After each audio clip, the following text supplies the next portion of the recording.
I never thought I'd catch my husband with another woman, but there he was, dangled up in the arms of a stranger at the corner booth of a dimly lit bar. My heart stopped, but I stormed over, fueled by adrenaline and disbelief. He didn't even flinch when I confronted him.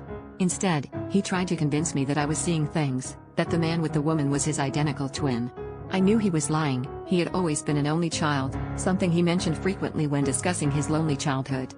But there was something in his eyes, a flicker I couldn't quite place, that made me pause. The truth was far more disturbing than any lie he could concoct. I decided to dig deeper, not through his phone, but through our shared life, the receipts, the calendar entries, the laundry. I found scraps of evidence that painted a picture of a man leading a double life.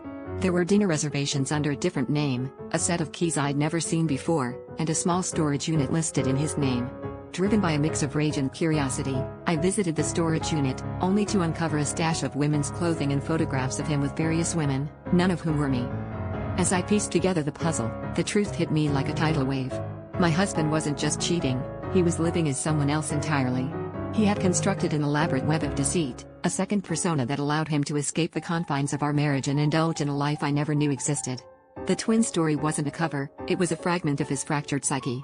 He had convinced himself that he could be two people at once, dividing his time between his real life and his fantasy.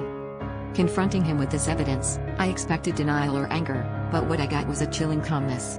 He admitted to everything, revealing a deep-seated need to escape his own identity, a conflict that had been brewing long before we met.